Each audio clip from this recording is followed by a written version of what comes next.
Okay, I got another video request here by a Twins Tech 101. He wants to see how to install and start and use one of these bike engine kit. He's going to be buying one soon, and or he bought one. I think he bought one actually, but he just wants to know how to install them. Just simply, I'll just go over it here simply for you. Here's your motor mounts. They just go in. There's two bolts here, if you can see that. There we go. 1, 2. They come around the frame, and then there's this holder here that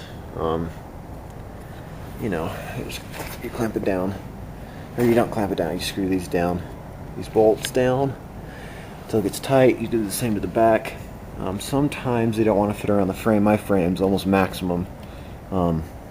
This part is for how round it is. It's almost maximum that it can be. Therefore, it kind of scratched my paint up right there when I put it on. I had to stretch the bolts out a little bit with a pair of vice grips. When I put it on, I had to bend them back a little bit, kind of out and around the frame, so I can put that bracket on. Now, if yours doesn't have this bracket, I would strongly suggest getting one instead of drilling through your frame, because if you drill through your frame, it weakens your frame a little bit. So next thing off here is you just put your carburetor on. I strongly suggest getting a carburetor O-ring for inside here. I made mine. I have one that was about this big. I cut it down until it fit in there tight, and then it works just fine. You just want one of those so it doesn't let any air leaks, because if there's any air leaks, it's going to run rough and not have very much power. We're going to go to the spark system now. You got your 3 wires here. They can be white, black, and blue. They can be 3 different colors. I've seen them in varieties of colors, but the ones on the CDI ignition should be the same. They should match. But blue goes to blue, as you can see there. Black goes to black. To hook the kill switch in, you just run your wire from the kill switch all the way down. Let's see, where's that wire? It's right here. And you just run the yellow into the blue, and the black one into the frame. I put it onto the screw right here. You just want to ground it into the frame. And easy way to remember yellow into blue is you can't make blue without yellow. So you're just yellow into blue. If you get them mixed up, I guess it really doesn't matter, but it's better if you put yellow into blue. I'll go into gas tank here. If you have one of these wires that go across the top here like this one, you're going to want to get some spacers. I actually just use leather, as you can see right there, because it spaces beautifully and it doesn't scratch the frame. I just use leather under there, and brought the tank up a little bit so that line can run under there without putting a hole through the tank or rubbing. Clutch system, it's simple. There's your clutch. It runs down, and then it runs to here. Some people put that one spring on here. I put both on here, which gives it extra pushing strength, so the clutch will return. And what you do is, it's easier with 2 people, but if you don't have 2 people, you can do it yourself.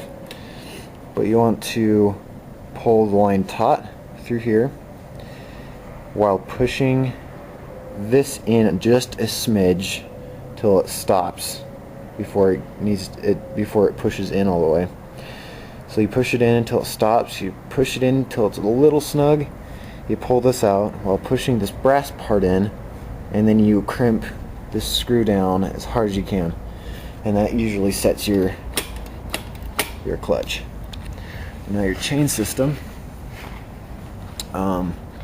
Most of the time people have to take this cover off to feed the chain through. Mine came with a pull start. so I just hold the pull start slowly and fed the chain through, so I never had that problem. But you just feed the chain through however way you run it. Your back sprockets, easy assembly. You know, put the one on this side and the one on that side. Rubber dampeners. You screw it down. You do this while the tire's off, of course, and have somebody hold it, and then you spin it and make sure this this sprocket doesn't like wobble like this. You just want it to very minimal wobble. You want it to be like at most like this. Like that's at most. You don't want any more than that, because if you do, the chain will pop off a whole lot. This is not something that came with the kit. I bought this separately because the chain tensioner that came with the kit kind of damages the chain. Actually, I don't like it very much. This is a automatic idler, so if it needs to let go a little bit, it can. You know, I like this a lot. It's definitely worth the money. It's like 20-30 bucks or something like that. Not too much, not too bad. Muffler, simple enough. You just put the muffler on. Make sure that your gasket is on there right, because if it isn't, it will crack and it'll start leaking like this one has. Got to make another gasket for it. You can make a gasket out of, for the muffler anyways, you can make a gasket out of a cereal box. You just stack two together, you put it on there, and it works just fine. This one's actually made out of JB Weldon quick steel right now. I gotta get that replaced because it's starting to leak like crazy again. I believe that's it. Now, here's some tips for you. If your pedal, push this down, there we go. If your pedal comes up and hits your exhaust like this one does, this one does it just a little bit because the exhaust is a little loose right now, as you can see. But if it comes around and hits the exhaust only, don't bend your pedal rod. Put this down. There we go. Don't bend your pedal rod to bend it out of the way. Bend the muffler. What you do is you come on this side, make sure those bolts are in right, and you pull on this as hard as you can, and it'll just start bending it. Just to make sure it doesn't crack your head, because it probably would have a tendency to do so. Me personally, I'm going to replace this muffler. I'm going to get a tune pipe from sickbikeparts.com. I strongly suggest checking out their products. Really like a jack shift kit, but $275 more than the engine. I don't know. I might get it someday. But if you have any more questions on installing, I've got blinker system. There's your running lights, your gay horn, which I never use, your blinkers, and I just got to get this put back. It sits like that, and there we go. The camera's not picking up on it very well because it's blinking too fast, but that's as simple as that. Have any more questions, just ask. I'm always here to help. Actually, my bike didn't have very much power straight off the line, and it would kind of bog out every so often. Pull this carburetor open, clean it out with carburetor cleaner. There's a float. It's like a fork like this that holds the float down, and when the float comes up, it shuts it off. Bend that fork up just a little bit. It can be up to let more fuel in, so the bolt fills up more, or you might need to tone it down, which I actually had to do now that I remember.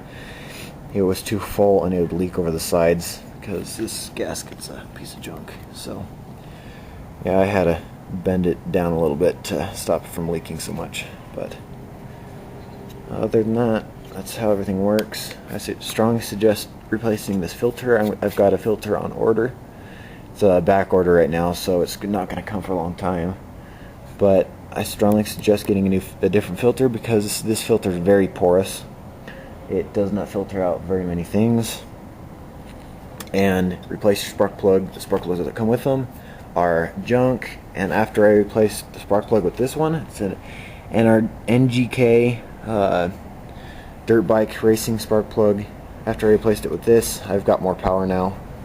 So I strongly suggest replacing that. You can run it on this is the original spark plug. You can run it on that for a while until it dies. As you can see, it's not even dirty and it's dead. So, I hope that helps. Oh, one more thing. Make sure the filter's on right. Filter goes this way, not this way.